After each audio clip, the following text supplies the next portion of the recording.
Mari kita berdoa untuk firman Tuhan.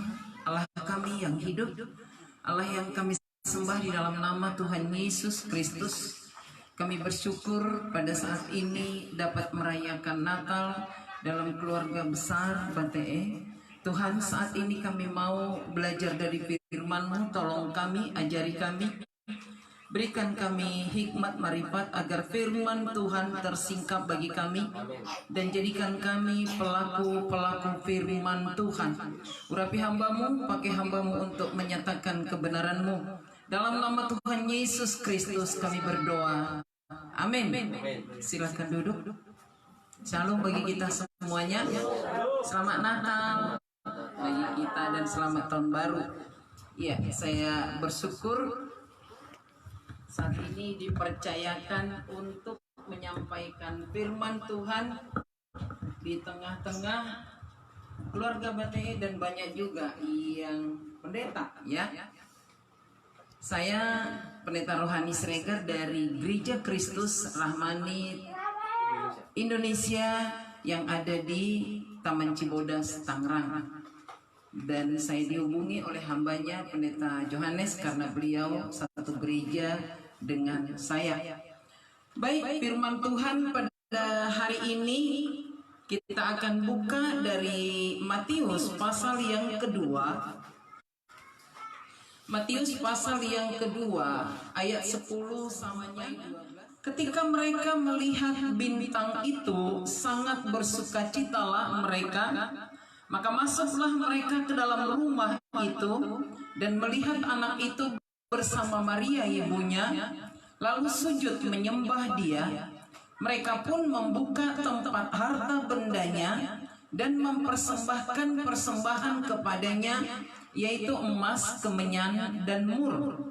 Dan karena diperingatkan dalam mimpi supaya mereka jangan kembali kepada Herodes, maka pulanglah mereka ke negerinya melalui jalan lain.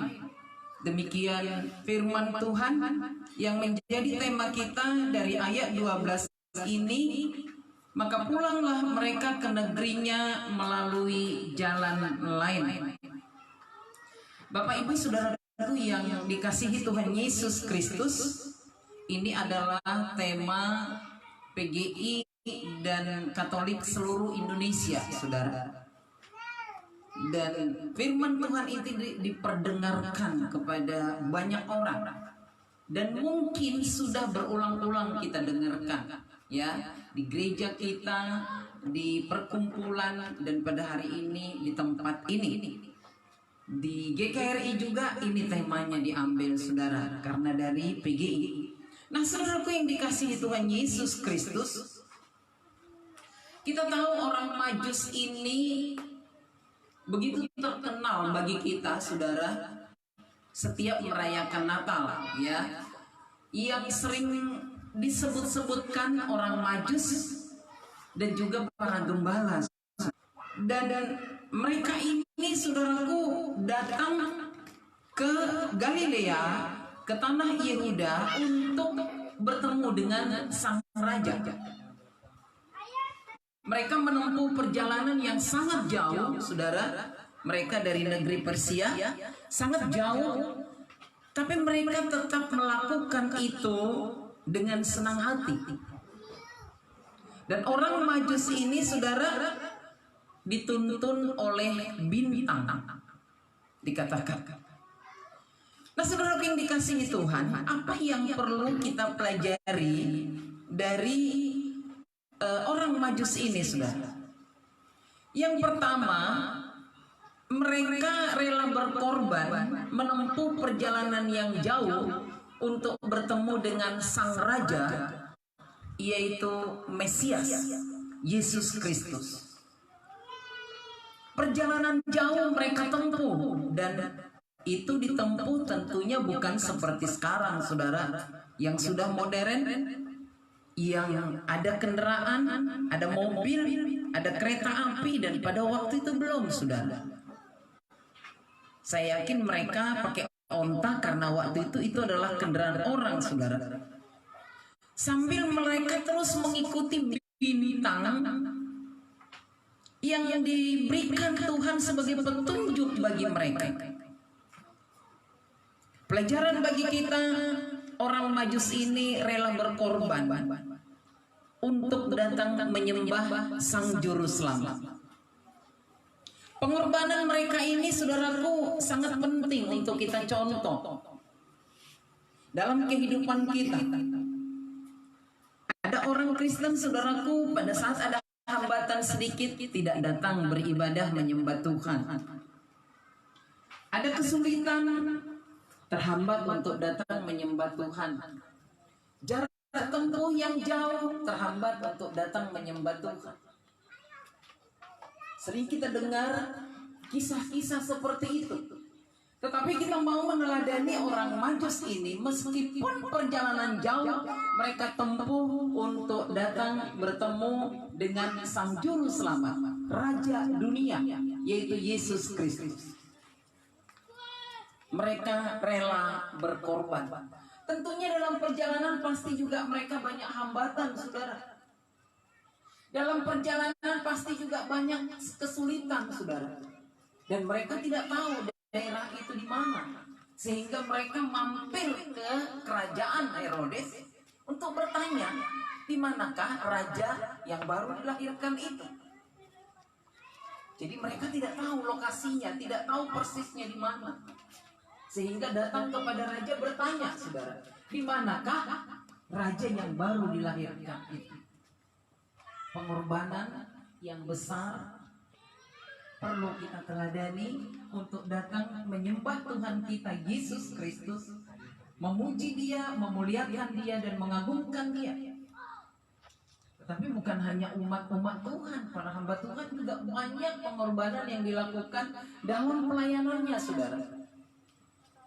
Saya mengenal satu misionari, saudaraku, di daerah Vietnam itu. Dia untuk pekabaran Injil itu, saudara, pakai perahu kecil, mutar-mutar perahu kecil, dan yang dilayani di sana itu saya melihat sangat sederhana, saudara. Itu atap rumahnya dari rumbia. Wow, ini hamba Tuhan, pengorbanannya saya bilang luar biasa. Dia juga mengalami kesulitan, ternyata tidak punya izin tinggal di sana, saudara. Dia sekali 1 bulan harus mencap paspornya ke kantor imigrasi. Selalu dia katakan, doakan Bu Pendeta supaya perjalanan saya lancar. Wow, luar biasa. Setiap bulan, saudara. Berarti izin tinggalnya hanya 1 bulan dikasih, saudara. Itu pengorbanan. Dalam hidup ini memang banyak juga hamba-hamba Tuhan di daerah maupun di kota ini, banyak pengorbanannya untuk datang melayani Tuhan, memberitakan Injil, mempermuliakan nama Tuhan, mengagungkan nama Tuhan. Kita belajar dari orang Majus ini, saudara. Yang kedua, saudaraku, kita belajar dari orang Majus ini. Pada saat mereka bertemu dengan Sang Juru Selamat, yaitu Tuhan Yesus Kristus, mereka sujud menyembah. Dan setelah itu, saudaraku, mereka mempersembahkan yang terbaik kepada Sang Juru Selamat. Kita mau belajar dari orang Majus ini, mempersembahkan yang terbaik. Emas, mur, dan kemenyan. Mengapa mereka mempersembahkan emas, saudara? Karena menurut mereka persembahan emas itu adalah persembahan yang layak diberikan bagi sang raja. Persembahan mereka bukan recehan, saudara. Kalau kita terkadang gak ada duitnya, recehan yang dikeluarin, ya. Ini emas, saudara. Emas adalah persembahan yang layak diberikan bagi seorang raja. Tidak 2.000, tidak 5.000, tidak 10.000, tapi emas. Kalau emas 1 gram aja, saudaraku, sekarang udah berapa? 1,2. Berarti persembahannya paling kecil 1,2. Kalau 1 gram, ya kan? Saudaraku yang dikasihi Tuhan, kita mau belajar dari orang Majus ini, memberikan yang terbaik untuk Tuhan. Nah, bagaimana dengan kita? Apakah kita memberikan yang terbaik bagi Tuhan, atau sisa-sisa yang kita berikan kepada Tuhan? Kita evaluasi diri kita. Apakah kita memberikan waktu kita yang terbaik bagi Tuhan? Waktu yang terbaik. Ada orang untuk merenungkan firman Tuhan kalau sempat, kalau masih ada sisa waktunya. Dan tidak mungkin ada sisa waktu kita. 24 jam Tuhan berikan. Wow, itu udah terpakai, saudara. Tapi kalau kita bertekad, pasti kita bisa memberikan waktu yang terbaik. Bagi saya waktu yang terbaik adalah jam 5 pagi. Ya, karena saya belum beraktivitas. Itu datang sujud menyembah Tuhan, merenungkan firman-Nya, menaikkan doa syafaat. Itu yang terbaik bagi saya. Setelah itu baru olahraga, saudara. Nah, saudara yang dikasihi Tuhan, mempersembahkan yang terbaik bagi Tuhan. Bukan hanya uang. Uang juga termasuk di dalamnya. Harta benda termasuk di dalamnya. Tetapi juga yang lain. Waktu kita, talenta kita, potensi kita yang terbaik bagi Tuhan. Bukan sisa. Perlu kita pelajari dalam hidup kita. Sebagai umat Tuhan, kalau kita tidak memberikan yang terbaik bagi Tuhan, kita ditertawakan sama si iblis, saudara. Kita ditertawakan. Katanya kamu anak Tuhan, selalu mempermuliakan nama Tuhan, tapi yang kamu berikan kepada Tuhan sisa-sisa. Ditertawakan sama si iblis, saudara. Karena itu, saudaraku, kita belajar dari orang Majus ini mempersembahkan yang terbaik bagi Tuhan. Amin, saudara. Amin. Berani mempersembahkan yang terbaik bagi Tuhan. Amin. Amin. Amin. Bukan aman ya. Amin. Ada orang amin di depan, di belakang aman. Ya, aman maksudnya oke aja, terserah saya.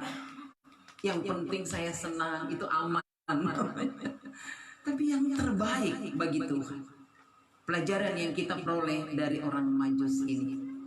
Dan yang ketiga, saudaraku, pelajaran yang kita peroleh adalah pulanglah mereka ke negerinya melalui jalan lain. Kenapa orang Majus ini diperingatkan Tuhan melalui mimpi pulang melalui jalan lain? Karena Raja Herodes bukan tulus mengatakan, setelah kamu ketemu dengan sang raja, kembalilah ke sini, beritahu kepada saya. Jangan kembali kepada Herodes, pulang melalui jalan lain. Karena kalau pulang lagi kembali kepada Herodes, segera langsung turun tangan Herodes, saudara. Turun tangan, mengeksekusi. Tapi karena orang Majus ini pulang melalui jalan lain, saudara, Herodes panas, saudara. Itu orang Majus tidak taat kepada saya bilang kembali ke sini, mereka kelihatannya pulang melalui jalan lain. Ya iya dong, kan pasti diukur waktunya. Sehari 2 hari kok itu orang Majus nggak kembali. Akhirnya panas hatinya, makin meninggi, sampai dia perintahkan membunuh bayi-bayi yang baru lahir, saudara. Tetapi Tuhan juga memerintahkan Yusuf untuk membawa sang juru selamat menyingkir ke Mesir, saudara. Menyingkir ke Mesir. Saudara yang dikasihi Tuhan, di Mesir itu dijadikan itu museum, saudara. Jadi kalau saudara ke Yerusalem melalui Mesir, seperti saya waktu itu dibawa ke situ, saudara. Tapi kalau melalui Jordan, saya pikir enggak. Kalau melalui Mesir, kita dibawa. Dan mereka sebutkan, para guide orang Arab itu sebutkan rumah orang kudus. Ayo mari Bapak Ibu kami bawa kepada rumah orang kudus. Wih, luar biasa. Yang tidak percaya Yesus juga mengakui itu rumah orang kudus, saudara. Di museum kan itu dibuat jadi tempat untuk kunjungan rohani, saudara. Dipelihara dengan baik-baik, dan di sana juga didirikan gereja, saudara. Nah, seluruh yang dikasihi Tuhan, kembali kepada orang Majus tadi, mereka pulang melalui jalan lain. Apa yang kita pelajari dari hal ini, saudara? Kita melihat orang Majus ini lebih taat kepada Tuhan dengan mimpi yang diberikan. Mereka lebih taat kepada Tuhan daripada kepada Herodes. Mereka tidak takut. Wow, kalau kami nanti nggak pulang ke istana, jangan-jangan kami dibantai oleh raja. Mereka nggak takut, saudara. Mereka lebih taat kepada Tuhan. Mereka benar-benar melakukan pulang melalui jalan lain. Pulang melalui jalan lain tentu tidak sama dengan waktu datang, saudara. Pasti tingkat kesulitannya lebih tinggi karena nggak tahu arahnya. Nggak tahu jalan yang lain ini, saudara. Kalau jalan yang pertama kan udah ada bayangan. Oh, kita nanti habis ini ke sini kan begitu, saudara. Pulang melalui jalan lain pasti meraba-raba lagi, saudara. Tapi mereka lebih taat kepada Tuhan. Luar biasa orang Majus ini. Mereka lebih taat kepada Tuhan daripada kepada raja dunia. Mereka lakukan itu, saudara, pulang melalui jalan lain. Nah, bagi kita, saudaraku, pelajaran. Kita belajar lebih taat kepada Tuhan, saudara. Terkadang kita ini lebih taat kepada pimpinan di perusahaan daripada kepada Tuhan, ya. Karena takut dipecat atau yang seterusnya. Tapi orang Majus ini kita lihat lebih taat kepada Tuhan. Karena Tuhan peringatkan mereka melalui mimpi, maka mereka pulang melalui jalan lain. Mereka lebih taat kepada Tuhan. Pelajaran bagi kita belajar untuk lebih taat kepada Tuhan, saudara. Ya. Tapi yang pasti orang yang taat kepada Tuhan pasti juga taat kepada pimpinannya Tuhan dan juga taat kepada pimpinan. Pelajaran bagi kita. Dan yang berikutnya, saudara, pelajaran dari pulang melalui jalan lain. Saya melihat, saudara, memang dalam dunia pelayanan, dalam dunia pekerjaan Tuhan, perlu juga kita memang berdoa supaya Tuhan buka cara lain. Ya, di negeri kita yang sulit ini, saudara, pekabaran Injil sangat-sangat sulit. Perlu kita minta daripada Tuhan petunjuk supaya ada cara lain. Yang terkadang kita tidak pahami, saudara, cara lain itu. Biar Tuhan yang mengaturnya, saudara. Tuhan yang memberikan petunjuk. Yang penting kita bisa memberitakan Injil. Yang penting bisa kita memberitakan kabar baik, kabar keselamatan kepada banyak orang dengan cara lain. Karena untuk buka gereja belum tentu seperti kompleks seperti ini, saudara. Dengan cara lain kita minta petunjuk daripada Tuhan. Saudara yang dikasihi Tuhan, saya juga selalu menggumuli hal ini. Tuhan, kalau kesulitan memberitakan kabar baik, berikan petunjuk cara lain. Apa yang harus dilakukan? Berbagai cara. Sekarang door to door nggak bisa, bagi-bagi traktat secara terang-terangan tidak bisa. Kita minta petunjuk daripada Tuhan, saudara.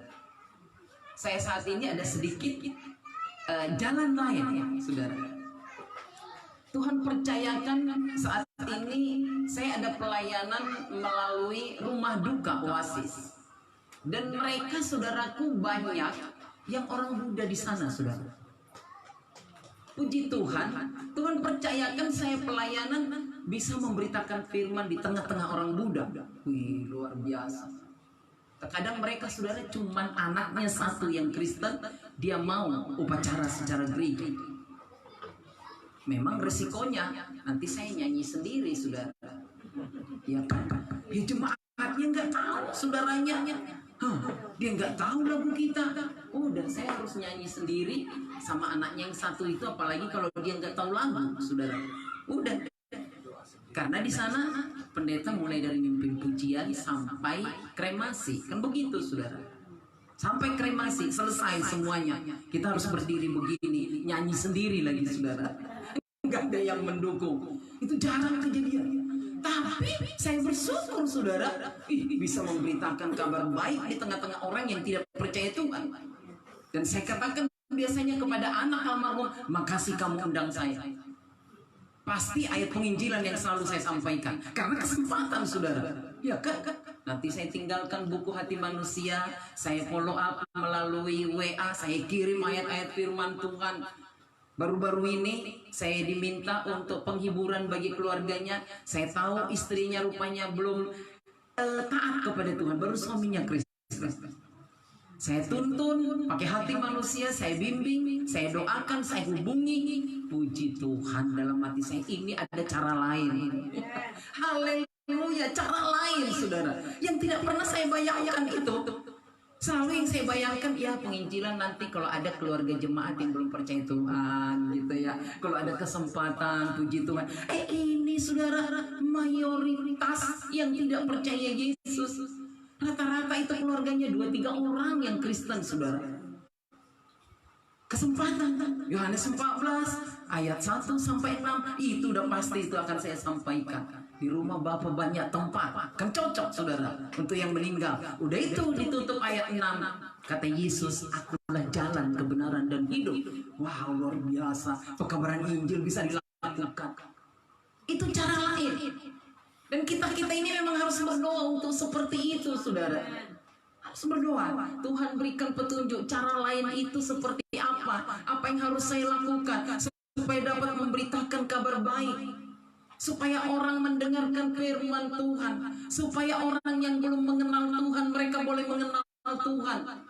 Ya walaupun mungkin hasilnya sedikit saudara, tapi saya pikir saya udah menabur firman Tuhan, gak apa-apa. Dan saya yakin di antara yang orang tuanya dikremasi, anak-anaknya itu akan percaya kepada Yesus Kristus. Itu saya yakin itu. Suatu saat, karena dia mendengarkan firman, dia mendengarkan saudara. Dan kita doain. Ya, PK mungkin tidak seberapa sih yang begitu ya, tapi pekabaran Injilnya yang paling lumayan saudara. Yang paling luar biasa, ya kan? Jiwa saudara, ya kan? Baru-baru ini yaitu saya katakan istrinya, saya tuntun dalam doa dan mau dia terima Yesus saudara. Haleluya, saya bilang. Walaupun rumahnya jauh, habis waktu lagi penghiburan banyak orang gak bisa didoain saudara. Saya bilang, ibu nanti melalui video call ya, saya hubungi. Ya udah saya hubungi. Udah dibaca belum buku hati manusia yang saya kasih? Udah. Mau gak berdoa? Mau. Dipuji Tuhan. Saya tuntun dia terima Yesus saudara. Puji Tuhan. Luar biasa. Ini memang harus kita gumuli dan doakan. Mereka pulang ke negerinya melalui jalan lain. Bagaimana cara kita untuk mengabarkan kabar baik? Jalan apa yang perlu kita tempuh, saudara? Mungkin jalan pertama tidak berhasil, jalan kedua tidak tembus, jalan ketiga mentok. Siapa tahu Tuhan berikan jalan yang kelima, sehingga firman Tuhan, kabar baik bisa kita beritakan. Amin, saudara. Amin. Kita pergumuli hal itu, saudara. Dan saya yakin tidak kebetulan PGI membuat tema ini. Maka pulanglah mereka ke negerinya melalui jalan lain. Pelayanan rohani di negeri kita ini memang harus terus kita gumuli dalam doa supaya ada jalan lain. Karena terkadang banyak tertutup jalan, saudara. Kita gumuli dalam doa. Apa yang akan Tuhan lakukan dengan jalan yang lain? Kita minta petunjuk yang daripada Tuhan. Sehingga terbuka jalan bagi saudara dan saya. Pelajaran yang berharga kita dapatkan dari orang Majus ini, saudara. 3 hal tadi. Yang pertama, mereka rela berkorban untuk bisa bertemu dengan Sang Juru Selamat. Yang kedua, setelah mereka sujud menyembah, mereka memberikan yang terbaik, yaitu emas, saudara, kepada Sang Raja yang baru lahir. Dan yang ketiga, mereka pulang dengan jalan lain, mengikuti apa yang diperintahkan oleh Tuhan. Mari kita terus-menerus menggumuli cara apa yang akan kita pakai untuk mengabarkan kabar baik, sehingga banyak jiwa boleh dimenangkan bagi Tuhan. Nama Tuhan dipermuliakan, orang mengenal Tuhan Yesus Kristus, orang percaya kepada Tuhan Yesus Kristus melalui doa kita dan pelayanan kita.